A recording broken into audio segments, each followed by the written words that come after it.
After the historic disintegration of the Soviet Union in 1991, Russia lost communism, Russia lost Ukraine, Russia lost Central Asia, and Russia lost its shipbuilding facilities.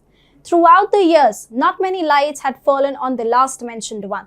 It should be noted that the Russian Navy never made it into the list of elite forces over the world. But 2014 appended the picture. Now Russian Navy is a tour de force. Today, the Black Sea rests squarely on Russia's shoulders. So what is it behind the Russian Navy's sudden surge to greatness? And what relevance does 2014 command?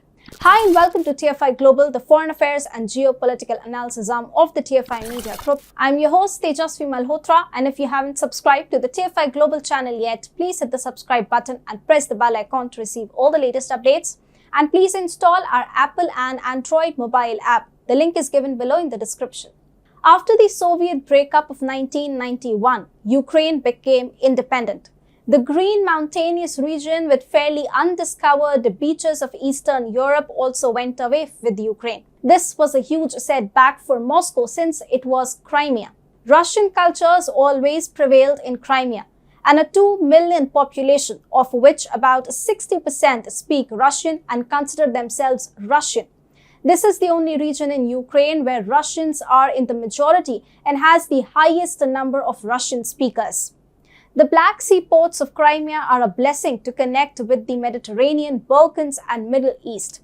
Thus, the land has been considered a crown jewel by most empires, including the Roman, Ottoman, Russian, British, and French and Nazi German over the past.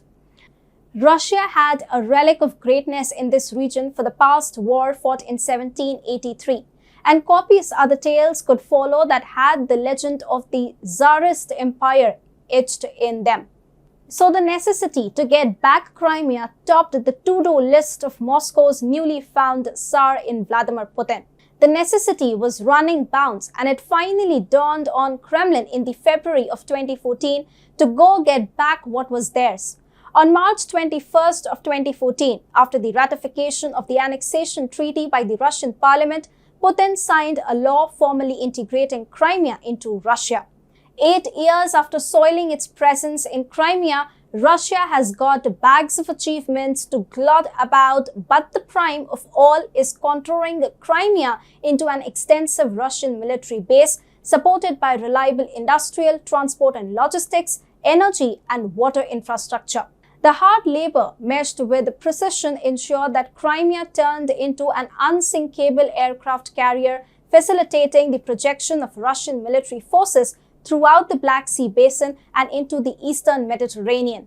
In mid-April 2014, the Ministry of Defense thus compiled a list of 23 Crimean enterprises, including 10 shipbuilding and ship repair companies that should be redirected to producing military arms and equipment for Russia. Sevastopol in Crimea has the rich backdrop of being an important naval hub in the Black Sea region. The Sevastopol shipyard was founded in 1783 on the south side of Sevastopol Bay as Akhtiyar Admiralty to maintain the ships of the Black Sea Fleet. It occasionally built frigates and smaller sailing ships between 1813 and 1851. Losing Sevastopol and Crimea led Russia run pillar to post in search of a shipbuilding facility to mend their dilapidated navy. But nothing could replace the crown jewel in Crimea. The Russian Navy was actively engaged with Vietnam, Syria, and Venezuela. It has also been alleged that Sevastopol has served as the main source in supplying the Assad regime during Syria's civil war and proved useful with Russia's role in dismantling Syria's chemical weapons. According to the Russian state weapons program designed until 2027, 14 warships intended for Russia's Black Sea Fleet were laid down at Crimean shipyards in 2016 to 2020, including Karakrut-class cruise missile corvettes, modular patrol ships, and perhaps most notably, two 40,000-ton project 23,900 helicopter carrier amphibious assault ships. Shipbuilding in Russia hardly qualified the required standard due to the inclement weather with varying winters that added to their woes. Unlike that, Crimea is warmer and sets a conducive mood to charge ahead with building large vessels. The pearl in the crown of Soviet naval construction, the massive Mykolaiv shipyards, thus represent a critical target for Russia to try to capture during its broader aggression against Ukraine.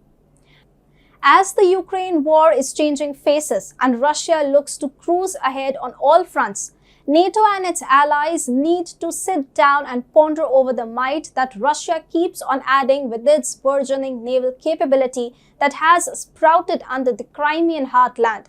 Moscow will continue the work on these two warships at the Zalev shipyard despite the US-imposed sanctions and the bottleneck that is the Ukraine war. Once completed, the Russian warships can steam near the territorial waters of Ukraine, Georgia, and even Turkey for that matter, which could lend further rise to the coercive diplomacy of Vladimir Putin. Russia is currently mimicking the Soviet era by building large nuclear-powered ships and carriers. Since the start of the war, Putin moved with clarity, and the current utilization of Crimea could pull down the curtain on the Ukraine war for all.